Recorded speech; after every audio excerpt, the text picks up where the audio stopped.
everyone. Today we got to play... Macao. Why is it called Macao? Because it's the name of the city. Oh, okay. Well, it is very much a tradey kind of game, sort of, if you squint. But before we get into it, don't forget to hit the subscribe button and the notification bell because board games are amazing, and that's what we do here at Legends of Nirvana. Now, Randy, can you tell us a little bit more about this Alea series game? I think you've said everything. It's a trading game. No, actually, it's more of a cube resource collection and a rondel system to it. This was a 2009 release. It has been more recently re-released in 2022 as Amsterdam, but apparently that is either sold out or not out yet because I couldn't find anybody that was actually carrying it except for Tabletop Merchant, which had a copy for $100. So I don't know if that's a markup, if it was like a Kickstarter exclusive and it hasn't hit yet. But the Board Game Geek rating of Macao is 7.4, and the rank is currently 419 on Board Game Geek. 2 to 4 player game, average length of 50 to 100 minutes, and age is 12 and up, which is probably about right because there's some complexity with the cards. Designed by one of our favorite designers, Stefan Feld. Art is by Julian Delval and Harold Liesk. Published, this is part of the Alea series, which is one of my favorite series of games. It is a Rio Grande Games release.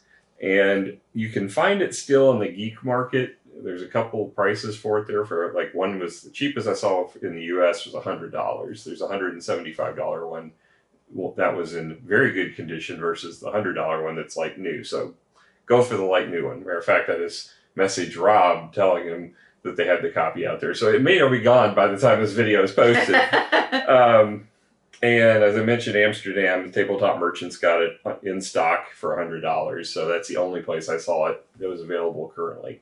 Yeah, so let's talk about quality of components. So that is where this game's lacking, Yeah. if anything. You have this cardboard rondel that it works barely. Yeah. The Amsterdam release actually uses something similar to Barrage with the little dial of the wheel, and you put your cubes in and they would rotate around. Oh, okay. So very much like what you saw with Barrage. Yeah, I'm actually going to see if there's not a 3D printing upgrade to this because I do think... Well, I think you did some 3D printings for Barrage. Yeah, so I'll end up doing probably something similar for this. And then you have your generically colored dice. They're wooden dice. They're nothing fancy. You've got a lot of cubes. Did we use these? Yes. Yes, Okay. We had them in the little bowls. You have to use them because you need right. the colors resources. Those are kind of critical to the game. What we didn't use were the cardboard coins. Because, they're really kind of bad. And we use our poker chips.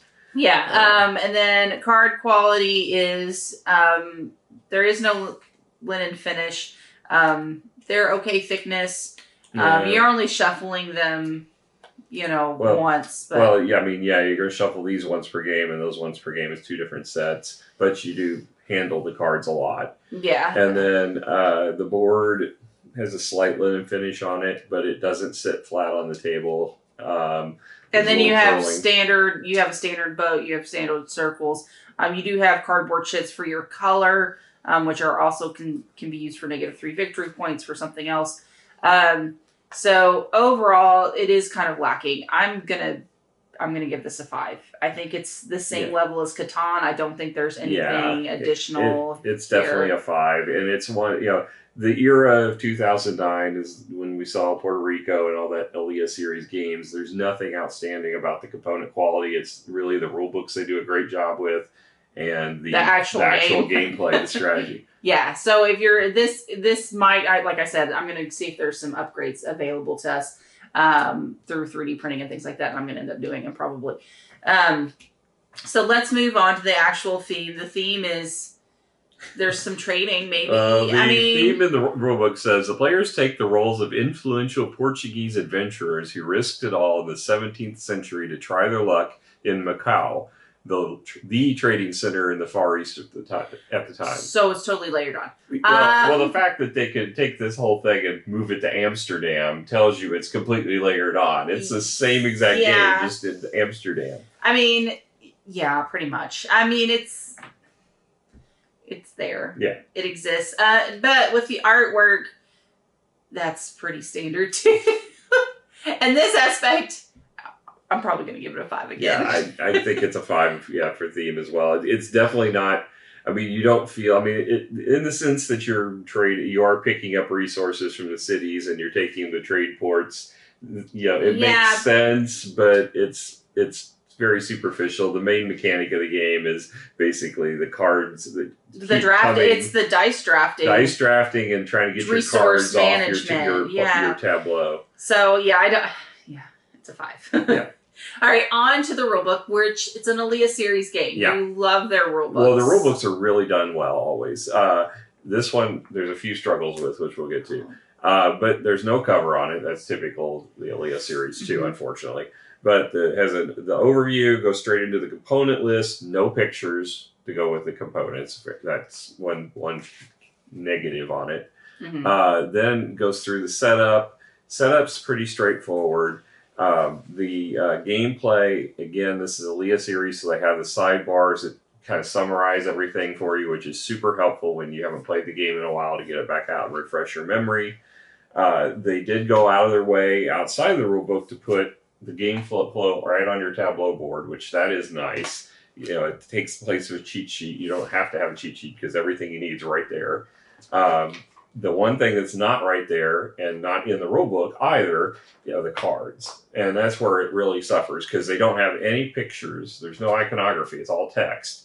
And they assume that you can match up lacquerware with one of the icons on the board.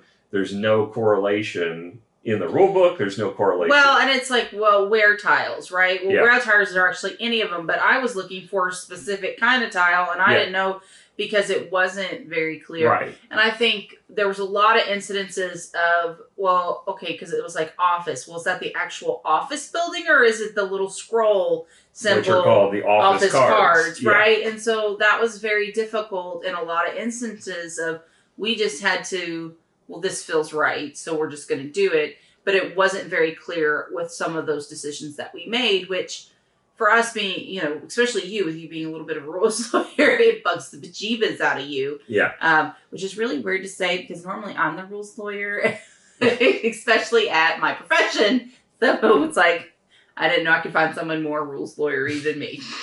But I found my match. Yeah, I mean, they really should have had pictures of the pieces. They should have had descriptions to say this is this like this resource is that. Simple iconography. For example, we know the buildings and the scrolls, but understanding the difference between office cards and office, or things like that. I think that would have been wear tiles, and these are the specific wares. I think some clarification would have helped alleviate some of the confusion when trying to understand what the cards are supposed to do. I think it's still playable, but we did have to board game geek quite a bit. Yeah.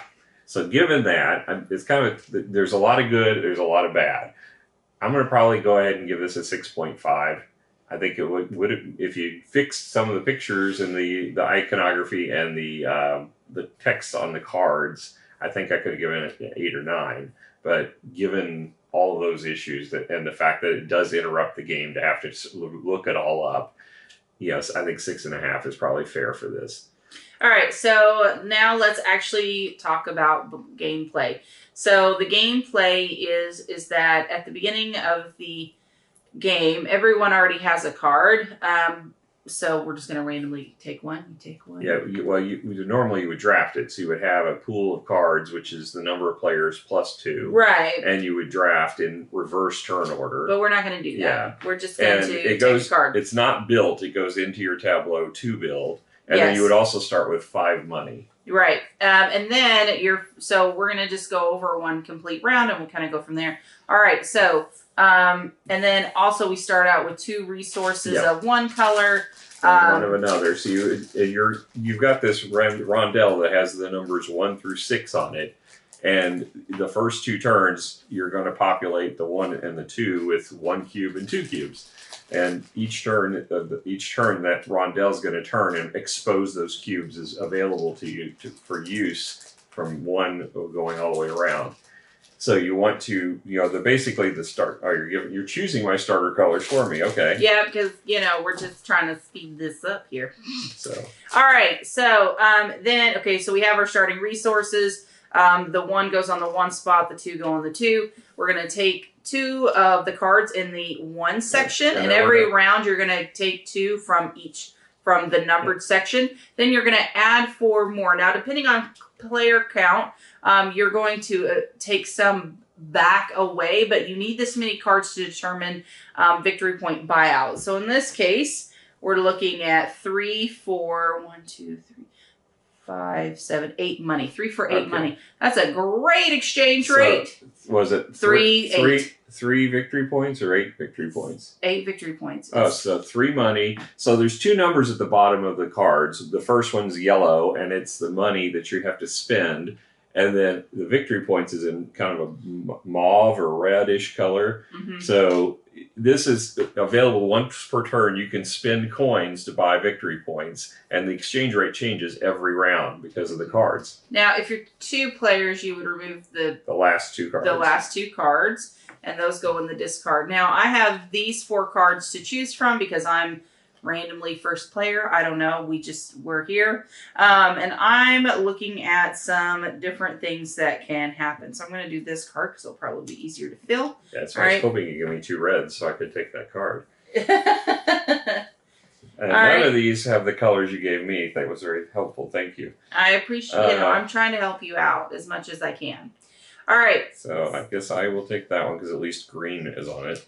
All right, so then once everyone's fully drafted their cards, I'm going to roll here. Now, out of these 6, I'm going to pick 2. Now, I'm not going to take the dice. I'm just going to take the number of pips of that color, and everyone is going to take the 2 dice of their choosing out of the whole 6 dice, okay? So it's not, you're eliminating colors as you go through. Everyone has the same choice, and that's why it's a bit of a dice drafting, but it's dice pit, just choosing the dice that you want to take.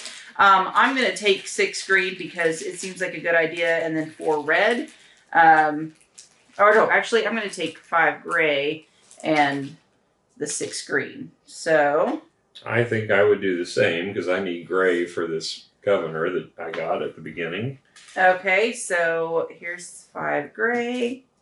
Now, when I get the 5 gray, I'm going to put it on the 5 die slot over here. Not on, but next to that pile. So I've put the 5 gray on the 5 slot, the 6 green on the 6 green slot. And then those are my dice placements. Randy's got his dice set chosen and on the board. Now we're going to rotate this 1. So the 1 is going to be the arrow, and everything is going to become 1 less. Now the arrow shows what I can do my first turn. So my turn, I only have 1 die or 1 little resource, which is kind of a bummer, but it's very cute. All right, so I'm going to end up, I've got 1. So there's 3 major actions. I can purchase a card. I can't do that right now because my lowest one is 2 red and I've only got 1 red. And then I've got some crazy thing over here. So that's not going to work out for me. So I'm not going to be able to do a card. The other thing I could do is play off this board here. That is something I can do. So I have 1 red. I'm going to pick up this beautiful tea because it's yummy and delicious. I don't know. But I'm going to hopefully be able to drop it off and get victory points throughout the game.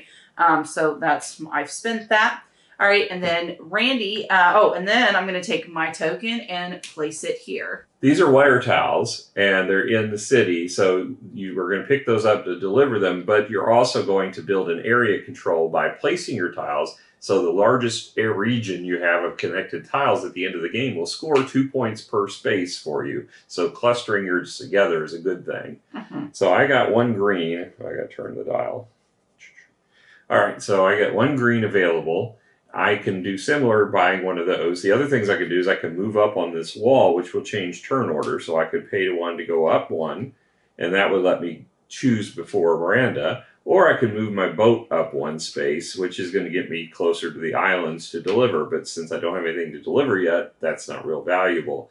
So the other thing I can do on my turn, apart from using the cubes, is I can spend 3 coin to get 8 victory points. So I had 5 coin to start the game. I would spend that, and I would get 8 victory points. Now, 3 for 8 is actually a really good deal. I would have done that too, but no, you didn't. You didn't. But I didn't. But I didn't see the money next to me. Yes. Well, you got to imagine it's there.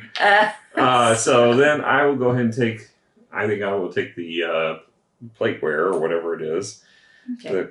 The porcelain, I think is what they call it in this. And then I would put one of my markers on that space. Now, you can earn negative victory points, and we're going to talk about how to do that. So, Not that you want to do that, but you can. You don't. So what could happen is that you could rotate your arrow over the course of time onto no cubes. Now, that makes us very sad. But if that were to occur and you have no resources for the round, you get negative 3 victory points. Talk about painful. But you do still get to activate any cards that you have already built. So if you have actions or abilities or gain resources on those cards, you can activate them during your turn. So it's not a complete loss. Yeah.